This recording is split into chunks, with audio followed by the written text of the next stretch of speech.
pépitos, j'espère que vous allez bien. On se retrouve dans un nouveau podcast et aujourd'hui j'avais envie d'aborder le sujet tout simplement en fait de pourquoi est-ce que je voulais à tout prix devenir parfaite.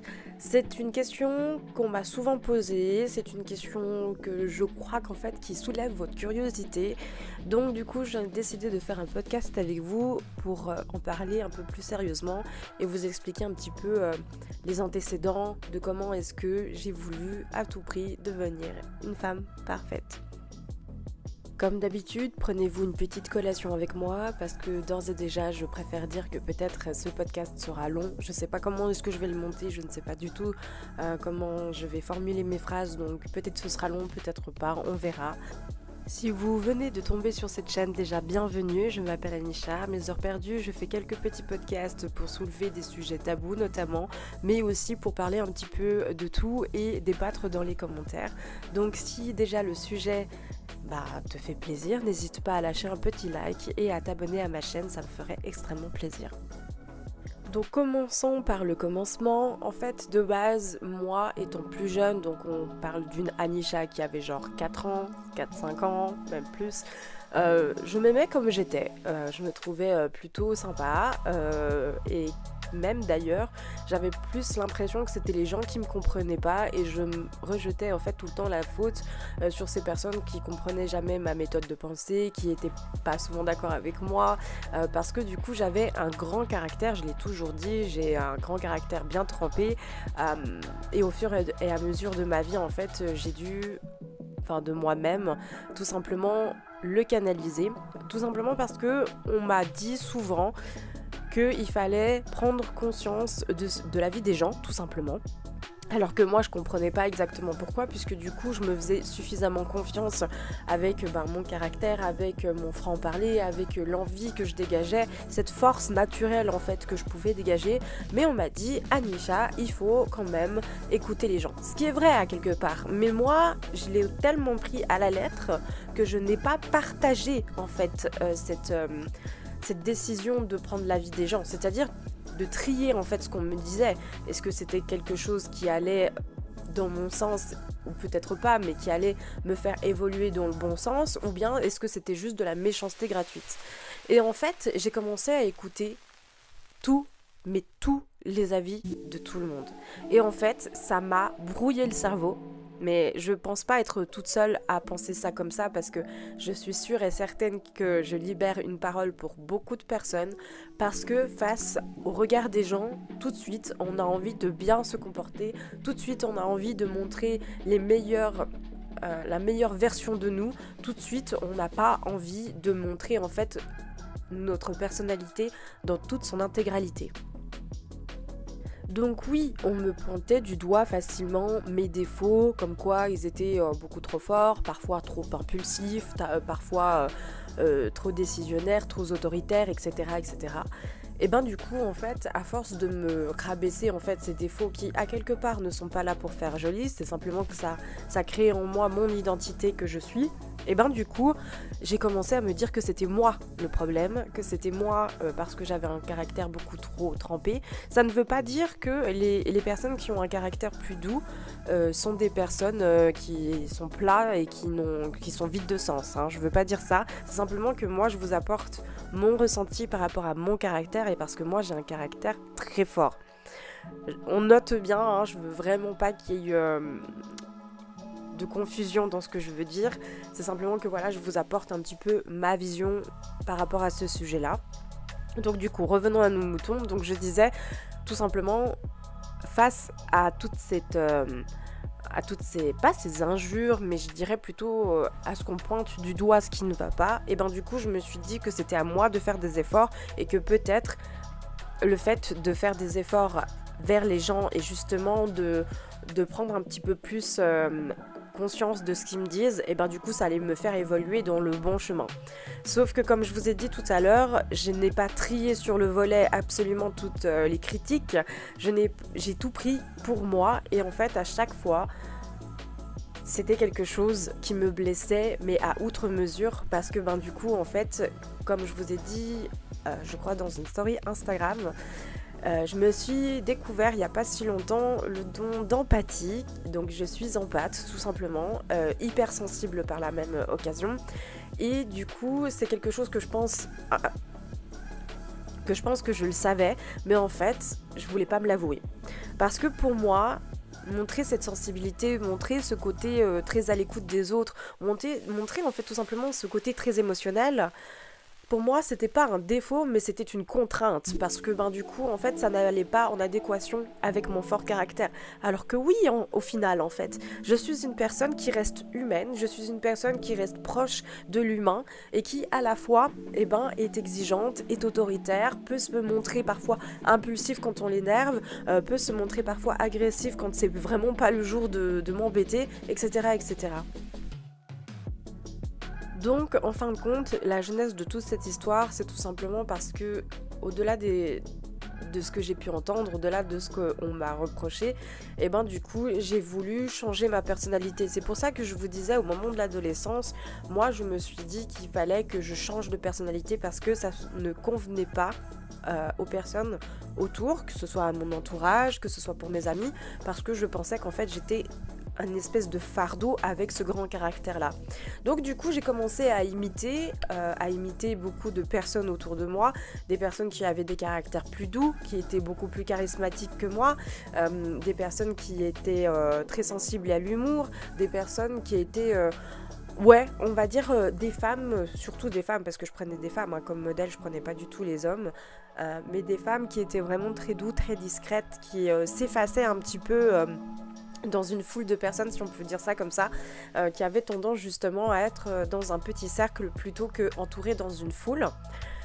Et en fait, à partir de là, je me suis dit qu'en changeant cette personnalité, en mettant des adjectifs qui ne sont pas les miennes, du coup j'allais forcément attirer des personnes nouvelles et que j'allais avoir ce charisme que tout le monde va aimer et que tout le monde va kiffer, au-delà du fait que du coup j'ai un grand caractère. Sauf que comme je le dis souvent, essayez de chasser votre naturel, il revient au triple galop. Alors moi j'essayais de le temporiser, j'essayais de pas le montrer, vraiment c'était quelque chose de gros pour vous dire. Et en fait, ce qui devait être un jeu, entre guillemets, je mets le jeu entre guillemets parce que c'est vraiment pas le terme adéquat, mais ce qui devait être du paraître, tout simplement, s'est transformé en quelque chose que je voulais vraiment incarner moi dans ma vie et qui n'était pas forcément en adéquation avec ma personnalité à moi. Et là où je voulais en venir par rapport au perfectionnisme, c'est que avant je n'étais pas du tout perfectionniste. Je me disais plutôt, fais ce que tu peux faire. Essaye d'aller au-delà, mais si tu n'y arrives pas, c'est pas grave. Et c'est quelque chose de foncièrement humain de dire ça, de se dire, t'auras essayé au moins, t'auras participé, t'auras voulu essayer de faire du mieux que tu pouvais, mais prends conscience que tu ne peux pas être parfaite et que ton imperfection te rend parfaite aux yeux des personnes qui t'aiment. Tu vois ce que je veux dire ? Et en fait, j'étais comme ça. Et à cause de ce que j'ai pris à cœur, parce que je peux pas remettre la faute que sur les personnes qui m'ont pointé du doigt mon grand caractère, mais moi, j'ai pris la responsabilité de vouloir changer ça. Et du coup, je prends la responsabilité du fait que j'ai voulu changer de personnalité pour plaire. Et c'est pour ça que du coup est né ce que j'appelle Madame Parfaite. C'est là où j'ai voulu afficher ce grand sourire assez plat, qui déborde jamais, qui reste toujours très constante, qui est toujours très courtoise, qui a du vocabulaire, qui n'a pas trop de caractère, juste un petit peu, juste pour montrer qu'on n'a pas envie de se faire embêter, mais à juste dose. Ce caractère, ce grand caractère, je l'ai enfoui tellement profondément dans moi qu'il y a quelques mois, j'en ai fait une dépression parce que je n'étais plus moi. Je m'étais effacée, je m'étais perdue, je ne savais plus qui j'étais. Et en fait, de reprendre des traits de caractère que je ne me savais pas, alors qu'au fond, je savais que j'étais comme ça, vous vous rendez compte, à l'âge de 25 ans, qu'est-ce que ça fait de se dire « mais meuf !» C'est quoi ce trait de caractère-là ? Être impulsif, être agressif parfois, être impatiente ? alors que je montrais un visage très patient, très animé par le côté joyeux, tu vois. Enfin, quelque chose qui pouvait plaire, parce que c'est plus facile de plaire quand tu vois quelqu'un qui est très joyeux, qui est spontané, qui a la joie de vivre, qui a toujours le mot pour écouter les autres, pour son entourage, etc. Ce côté justement très empathique.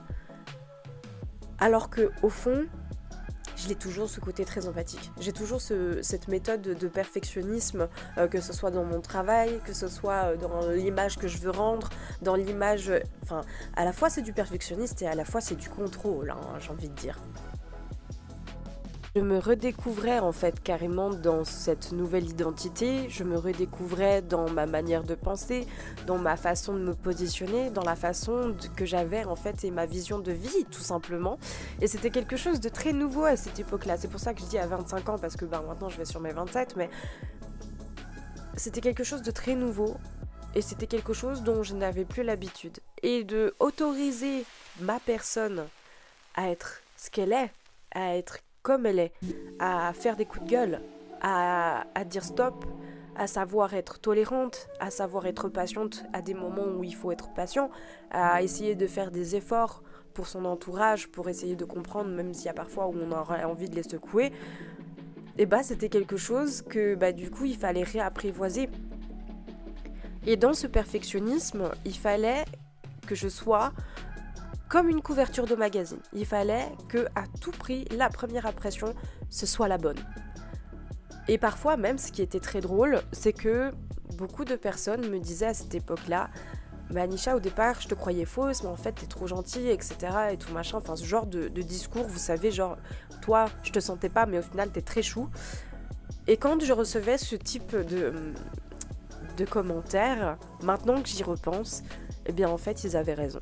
Ces gens avaient raison dans le sens où j'étais un peu fausse parce que je me cachais, parce que je montrais pas ma véritable identité, parce que je n'étais pas assez authentique, parce que j'avais tellement peur de montrer qui j'étais parce qu'on me l'a toujours reproché que c'était impossible pour moi et inimaginable de plaire autrement qu'en étant avec ma personnalité. Pour vous citer un exemple, quand j'étais plus jeune, j'ai jamais eu de mal à dire à quelqu'un que je l'aimais. J'ai jamais eu de mal à exprimer que j'étais amoureuse de cette personne. J'ai jamais eu de mal à dire que, j'étais amoureuse, quoi, tout simplement. Parce que, pour moi, c'était normal, ça me semblait normal, parce que c'était beau et parce que j'avais une vision de l'amour qui était, ma foi, assez catégorisée, on va dire. Et j'avais une vision de cet amour exprimante parce que c'est comme ça qu'on m'a pas dit de faire, mais plutôt montré, parce que c'est beau, parce que c'est bien d'exprimer ses émotions, etc. En tout cas celle-ci, du moins. Et pour vous dire à quel point ça m'a un peu rongé, cette fausse identité, on va dire, et ce besoin de perfectionnisme, c'est que une personne, pour moi, dans l'idéal, une femme idéale, de ce que je me faisais dans mon idée à moi, c'est qu'une femme idéale n'exprimait pas ses émotions, ou presque pas. Et comme elle était très discrète, que c'était une femme qui attirait de par sa douceur, de par son charisme, ce genre de choses, de par sa manière d'être en fait et sa manière de faire, de son quotidien. J'arrive plus à parler, de son quotidien de vie, eh bien, dans ma tête, je me disais, Anisha, ça sert à rien d'exprimer ces émotions-là. Ça sert à rien de te mettre en avant, ça sert à rien de dire à cette personne que tu l'aimes et que tu aurais envie de faire un bout de chemin de vie ensemble en tout cas, ou presque, ou on n'en sait rien, peut-être toute la vie, on sait pas. Et je suis tombée amoureuse d'une personne qui pour moi comptait, je pense, beaucoup, parce qu'il y a toujours eu quelque chose de très spécial entre cette personne et moi. Il y a toujours eu ce côté un petit peu magnétique, on va dire. Et à la suite de ça, et à la suite de ce besoin de perfectionnisme, de rien laisser paraître, eh bien, je me suis cachée de cette personne. je me suis cachée littéralement de cette personne. Et vous savez très bien que moi, je veux pas être fataliste, mais dans ma vision de l'amour et dans la vision de la vie, on te place des personnes avec qui tu pourrais potentiellement faire plein de choses dans ta vie. Et quand tu loupes le coche, eh bien tu loupes le coche. Voilà. Donc ça, c'est une de mes erreurs qui a été faite durant ce besoin de perfection à outrance. Et sans forcément rentrer dans les détails, au travail, c'était aussi comme ça. Il fallait que je sois constante, il fallait que je sois la meilleure, si ce n'est la première. Même si je venais de rentrer dans un nouveau groupe ou dans une nouvelle branche de travail, il fallait que j'accumule toutes les connaissances qu'une personne, enfin mieux qu'une personne qui travaillait dans ce domaine depuis X temps quoi. Je sais plus parler, je suis vraiment désolée.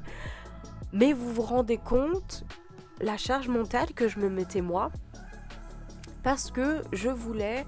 En fait, c'était mal fait. C'est bien de vouloir évoluer et de vouloir essayer de faire au mieux et de toujours se challenger. C'est très bien, je dis pas le contraire. Mais moi, c'était vraiment malsain. Et pourquoi je dis ça ? C'est parce que, en fait, par exemple, moi, j'ai travaillé dans la vente, dans une section multimédia, et j'ai adoré travailler dans ce milieu-là, sauf qu'il y a beaucoup de connaissances que je devais acquérir et beaucoup de connaissances que je ne connaissais pas. Je pensais que c'était très simple et au final, je me suis prise un mur. Autant pour moi, ma fierté en a pris un coup. Sauf que, eh bien du coup, toutes ces connaissances, les personnes qui travaillaient dans ce milieu-là, soit les connaissaient parce que ça faisait un petit moment qu'ils y travaillaient et du coup, ils ont accumulé et c'est devenu leur quotidien de vie, leur travail, ou alors c'est des personnes qui ont fait leur métier dans cette spécialisation-là et du coup, ils ont une connaissance juste incroyable. Et moi, du haut de mes petits 1m50 là, non, je rigole mais vous avez compris, je suis arrivée ne connaissant rien dans cette branche-là, juste comme étant quelqu'un d'hyper passionné, voilà, parce que le multimédia, j'ai beaucoup de choses dans le multimédia, je m'intéresse à énormément de choses également dans le multimédia, donc c'est vrai que j'avais une petite connaissance, mais pas suffisamment.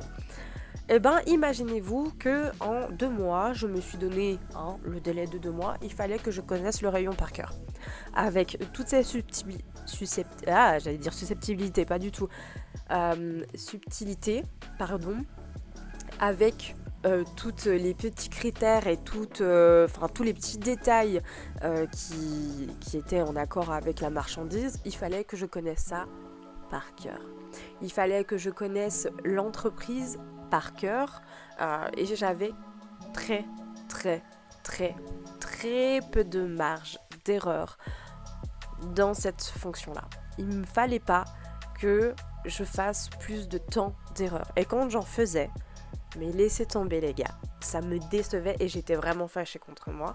Et là n'est pas le but de la vidéo, c'est pas de me descendre, mais de vous expliquer à quel point mon perfectionnisme m'a entre guillemets pourri la vie et m'a entre guillemets plongé. Et encore aujourd'hui, quand je remarque par exemple pour les vidéos de novembre ou que ce soit autre chose dans ma vie, j'ai toujours envie de ce besoin de contrôle, de ce besoin de vouloir à tout prix montrer la meilleure version de moi, à tout prix me perfectionner dans ce domaine en particulier, à tout prix faire les choses comme il faut dans un temps imparti. Et c'est ce que je disais dans une de mes vidéos, je crois, de vlog, c'est que du coup, je perds énormément de montage parce que je veux faire les mêmes montages que quand je fais une vidéo genre dans la semaine. Vous voyez ce que je veux dire ? Et faire 30 vidéos avec un montage comme si j'en faisais une dans la semaine, ce n'est pas possible. Ça demande trop de temps, ça demande trop de détails, ça demande trop de petits perfectionnements que je n'ai pas le temps. Et le temps, dans ce type de challenge, c'est un luxe, et je le dis. Et c'est quelque chose qui m'a fait paniquer, littéralement, parce que je voulais que tout soit parfait, que ce soit cohérent, qu'on ait l'impression, en fait, qu'il y ait un suivi et que ça parte pas dans tous les sens, parce que, du coup, je voulais me donner un fil conducteur rouge. Sauf qu'au final, tout ce tout ce que j'ai planifié dans mon agenda, que ce soit les vidéos, que ce soit la sortie des vidéos, que ce soit la manière dont je voulais organiser tout ça, alors que j'avais déjà planifié cette histoire un mois à l'avance quand même, et ben je me rends compte qu'en fait, peut-être je ne suis pas dans le mood à ce moment-là.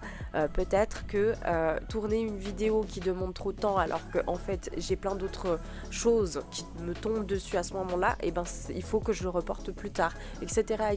Et ça demande en fait plein d'imprévus dans tout ce qui se passe, et dans ces imprévus là, il y a parfois où j'ai du mal à digérer ça, parce que pour moi rien n'est organisé, rien n'est cadré, et mon perfectionnisme en prend un coup.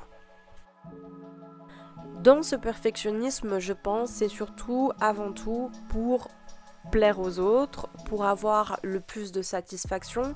Donc à quelque part, on va pas se mytho, c'est vraiment pour flatter mon ego, quoi. Je remarque que mon désir de perfectionnement est plutôt pour flatter mon ego, pour flatter en fait ma fierté et me dire que je suis légitime dans ce que j'entreprends comme affaire, comme choix de vie, comme tout, pour tout en fait. Donc à quelque part, c'est une espèce de recherche, une quémande en fait de la validation des autres et d'autrui. Donc en fait, en soit, j'ai transformé le regard des gens et ce qu'ils pensent à un perfectionnement pour que justement je sois la plus parfaite et qu'on me reproche rien derrière et qu'on me dise pas Anisha, là t'es à côté de tes pompes. D'ailleurs, cette phrase-là, t'es à côté de la plaque, etc., ça avait quelque chose, c'est une phrase qui a tendance à m'énerver, mais vraiment, parce que on me l'a souvent reproché, alors qu'en fait, j'étais juste perdue dans mes pensées, parce que je suis une personne qui réfléchit extrêmement, même parfois trop vite pour que je comprenne sur quoi je pense. Je suis une personne également qui s'est créé un monde à la fois intime et à la fois imaginaire. Donc du coup, des fois, je peux divaguer dans mon imagination, qui est en fait tout simplement une rêverie. Et cette phrase avait tendance et le don de m'agacer beaucoup, mais quand j'étais dans ce désir de Madame Parfaite, fallait surtout pas montrer ça, vous rigolez ou bien? Du coup, il y a beaucoup de personnes qui m'ont connue en ce temps-là, qui parfois me le redisent parce que du coup j'écoute pas vraiment ou je suis perdue dans mes pensées, etc. Parce qu'ils me connaissent pas sous cet angle-là. Et du coup qui me disent mais t'es à côté de tes pompes meuf, t'es fatiguée, qu'est-ce qui se passe, etc. Et aujourd'hui je réponds, je dis juste écoute non, c'est simplement que en fait vous étiez en train de parler de quelque chose qui m'intéressait pas du tout, et je prends le parti de dire que ça m'intéressait pas du tout, ou alors ça me concernait pas, et que parce que en fait c'est pas que j'ai pas envie de m'intéresser à ta discussion, c'est juste que on m'a appris que quand j'avais rien à dire, je fermais ma bouche, voilà, et j'applique ce qu'on m'a appris beaucoup. Je me rends compte que dans ma vision de pensée, ce désir de perfectionnisme, c'est à la fois contraignant et à la fois un bon moteur. Je m'explique. Je vous ai expliqué tout ce qui était contraignant pour moi, que ce soit dans mes relations, que ce soit dans ma perte de temps, parce que ça me demande extrêmement de temps, que ce soit dans mes maniaqueries du style du rangement, du ménage, etc. Ce désir de perfection est un cadre suffisamment sécuritaire pour moi, parce que sinon je m'éparpille. J'ai toujours été une personne qui malheureusement pour moi m'éparpillait assez facilement, et du coup il fallait poser un cadre. Même ma famille me l'a dit, si on te posait pas un cadre, tu divaguais et tu partais dans tous les sens et ça vrillait. C'est comme ça qu'on me perdait en fait. Et du coup, je me suis posé un cadre moi-même, je me suis autorisée à faire en sorte que ce soit carré et strict, justement pour pas que je perde le nord, entre guillemets. Donc c'est très bien, ça veut dire que ça me sécurise, que ça me permet de rester constante, que ça me permet d'être une personne droite et qui file droit. Sauf que, à l'inverse et dans l'envers du décor, ça me demande extrêmement beaucoup de temps, ça me laisse très peu de place à l'authenticité et à la surprise, à quelque part. Et parfois, ça me rappelle qu'il faut que je... Comme si j'avais cette envie parfois de retourner dans mes retranchements, dans ce que je me suis habituée. Vous savez, je vous parlais justement que parfois on peut Quand on a envie de changer, le plus dur, c'est de changer de caractère, enfin pas de changer de caractère, mais changer de vision de vie, changer d'angle en fait de vision de vie, et peut-être faire des efforts sur ce que nous sommes. Et du coup, pour moi, ce qui a été le plus compliqué, c'est de justement pas revenir dans mes maladresses d'avant, dans mes retranchements, dans ma sécurité de vie que j'avais avant. Aujourd'hui, j'ai vraiment envie de sortir de mes plates-bandes. C'est pour ça que j'essaye de faire plein de vidéos, plein de podcasts sur soi, sur le développement personnel, parce que je le fais aussi également. Alors oui, il y a des sujets que je vous en parle pas tout de suite parce que je suis en plein dedans et que je n'ai certainement pas assez de recul pour vous donner une vision claire et précise du sujet. Mais là, par exemple, le perfectionnisme, je pense que j'ai assez de recul et que j'ai assez bien compris pourquoi est-ce qu'elle était là pour vous en parler aujourd'hui.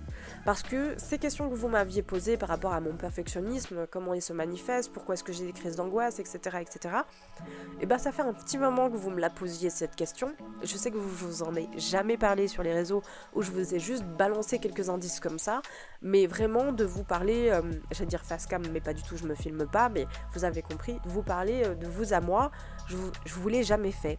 J'en ai fait qu'avec ma psy et parfois avec des amis, mais j'ai jamais pu poser concrètement des mots parce que c'était encore trop brouillon à cette époque-là pour moi et parce que je n'étais pas assez claire avec moi-même pourquoi est-ce que j'étais perfectionniste comme ça par exemple. Et je me rends compte que ce perfectionnisme est toujours là. Moi, je pensais qu'en réveillant la vraie moi que je suis, ce perfectionnisme allait partir. Sauf que en fait, c'est tellement ancré en moi parce que du coup, c'est tellement sécure, parce que ça a fait partie de ma vie pendant un bon moment, je dirais. C'est quelque chose qui m'est resté. Mais par exemple, le côté de la personne qui ne laisse rien voir ou ne laisse rien paraître, ça n'existe plus en revanche. Maintenant, si on m'énerve, je le dis et je me laisse pas faire. Si j'estime que tu me manques de respect, je vais te le dire. Si j'estime que je me sens pas assez légitime à expliquer quoi que ce soit parce que j'ai pas envie de blesser ou quoi, je le dis. Je dis aussi effectivement que j'ai des émotions, que je suis empathique, que je pleure énormément parce que c'est mon moyen d'évacuation et parce que en fait je suis extrêmement sensible, j'ai des émotions qui sont à fleur de peau et parce que je suis tellement passionnée et tellement à l'écoute de mes émotions aussi également, parce que c'est ce qui font que je suis qui je suis plutôt et qui me dirige dans ma vie parce que moi je fonctionne beaucoup à l'instinct, les émotions font partie de mon instinct. Et à l'époque, pour moi, la vie, elle était dirigée par ma raison. Et ma raison n'avait pas le droit sur le cœur. Et ma raison plutôt avait le droit sur le cœur et avait même la priorité sur le cœur. D'où le fait que je vous expliquais ce petit exemple avec cette personne dont je suis tombée amoureuse. Parce que je m'autorisais pas à l'aimer, ou du moins je m'autorisais pas à lui montrer qui j'étais réellement, parce que j'avais pas envie de le blesser et parce que ça me faisait peur que si je lui montre qui j'étais réellement, ça lui plaise pas et qu'au final ils se disent waouh, t'as juste été hypocrite, ou alors qu'est-ce qui s'est passé, ou qui me posent énormément de questions alors que j'en avais pas envie. Et voilà. Et je pense que au fond, mes relations d'avant, ou comment je les ai menées, j'ai voulu leur faire plaisir, me faire plaisir aussi à l'occasion, parce que quand je leur fais plaisir, du coup, je n'ai pas de retour négatif, du coup, ça me plaisait, parce qu'on n'avait rien à me reprocher. Donc je pense qu'il y a aussi un but du fait du reproche, qui moi, j'ai du mal à le digérer, disons-le. Dès que j'ai un reproche, ça me casse les fesses. Ouais, je le dis. Aujourd'hui, je n'ai pas du tout envie de vous mentir. Cette perfection, j'essaye de lâcher prise dessus, d'essayer de tenter de faire en sorte d'être beaucoup plus clémente envers moi-même.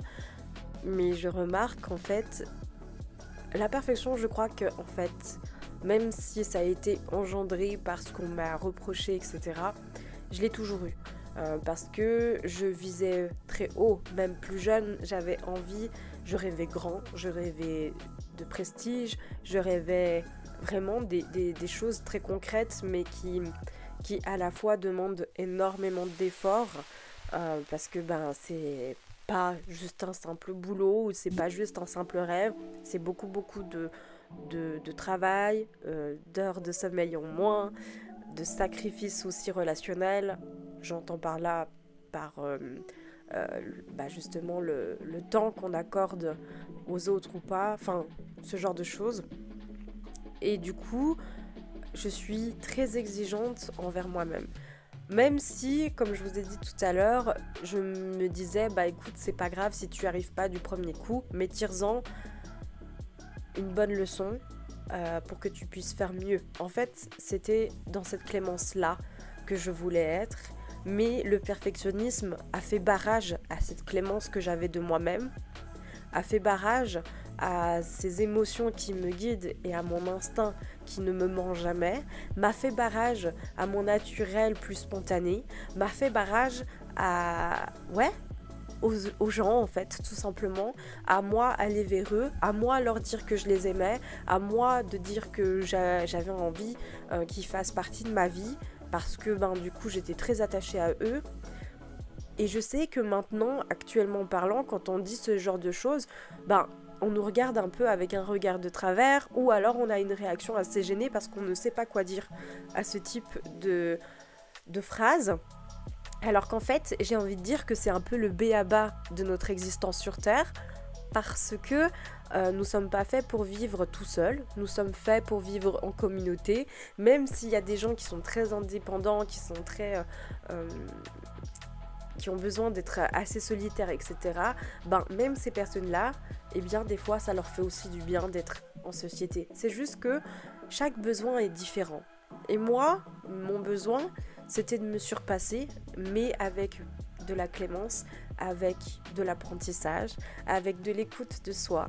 Et c'est quelque chose que mon perfectionnisme m'a fait énormément barrage, parce que là-dedans, il m'a pas du tout aidé. Je vais bientôt avoir 27 ans et je peux vous dire que même encore maintenant, c'est très compliqué pour moi de lâcher prise sur certaines choses, de ne pas demander ce que je savais pouvoir faire il y a quelques mois. Est-ce que c'était très très français ce que je viens de dire ? Peut-être que je vais réexpliquer ça en d'autres termes, parce que là j'ai l'impression d'avoir dit n'importe quoi. Mais en gros, il y a quelques années, j'étais très perfectionniste, j'étais dans ce mood-là. Imaginez la petite Anisha là qui est en train de se dire dans 2 mois, je connais tout le magasin par cœur, ok ? La folle dans sa tête, hein.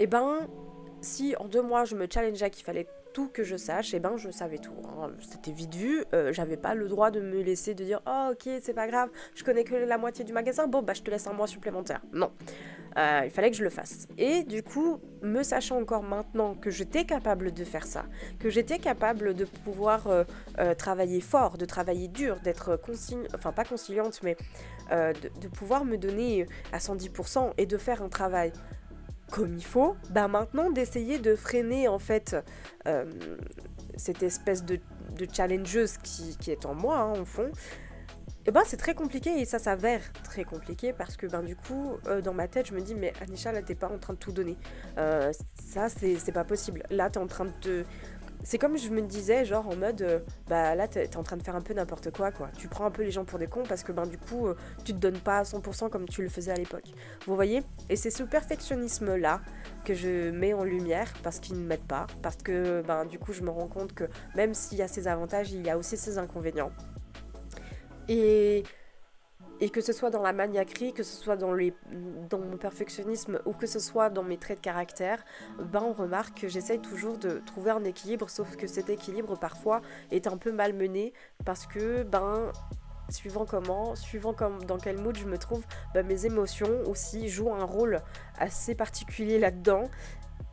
Et du coup, c'est là mon travail actuellement, du coup avec ma psy, avec moi-même surtout, parce qu'en fait ma psy elle fait que m'écouter, me diriger, mais c'est moi-même qui fait le fond du travail, qui me retourne le cerveau en 1001 façons pour essayer de comprendre le mécanisme, parce que même moi des fois je me comprends pas, et c'est donc ça que j'avais envie de vous parler, même si j'espère ne m'avoir pas trop éparpillée, mais c'était pour vous citer plus d'exemples, plus de petits détails peut-être que vous comprendrez peut-être pas, ou que vous n'avez pas compris quand j'ai tenté de vous expliquer, parce que pour moi, à l'heure d'aujourd'hui, je le considère vraiment comme un handicap et pas du tout comme quelque chose de positif.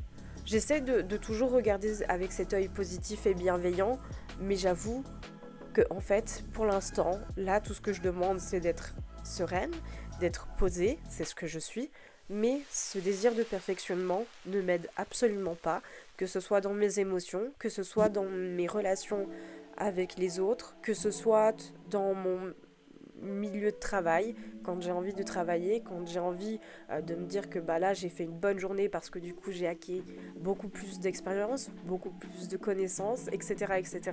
D'avoir une note positive en fin de journée, et bien du coup ce perfectionnement vient faire barrage à chaque fois et de me dire qu'en fait, non, ce n'est pas assez. Et c'est ce terme n'est pas assez qui est très handicapant, et ça c'est un des inconvénients de mon perfectionnisme et qui fait que du coup parfois ça me rend malheureuse. Voilà, j'espère que ce podcast vous aura plu, j'espère que vous aurez enfin compris quel était le mécanisme de mon perfectionnement ou d'être perfectionniste. Dites-le moi en commentaire si vous êtes aussi comme moi, ou bien si vous avez des petits bugs, des maniaqueries, enfin ce genre de choses, qu'on puisse en débattre en commentaire. Si vous avez des astuces également, parce que moi je trouve que c'est toujours très intéressant. Moi j'ai mis en place certaines astuces, mais parfois vous pensez bien que ce n'est pas suffisant. Et parce que la vie c'est un apprentissage les gars. Et moi c'est ce que j'essaie toujours de me dire, c'est que même si j'ai acquis beaucoup de connaissances, même si j'ai plus de maturité que certaines personnes de mon âge, même si on me vieillit très vite à partir du moment où je parle, je reste dans cette optique que la vie est un apprentissage et qu'on en apprend tous les jours. Donc voilà, si vous avez aimé, n'hésitez pas à mettre un petit like, ça me ferait extrêmement plaisir. Et si vous n'êtes toujours pas abonné à ma chaîne, donc du coup je t'invite à le faire. Qu'est-ce que vous attendez quoi? Ça prend 2 petites secondes. Moi je vous fais de gros bisous, je vous dis à très bientôt dans une nouvelle vidéo. Ciao ciao.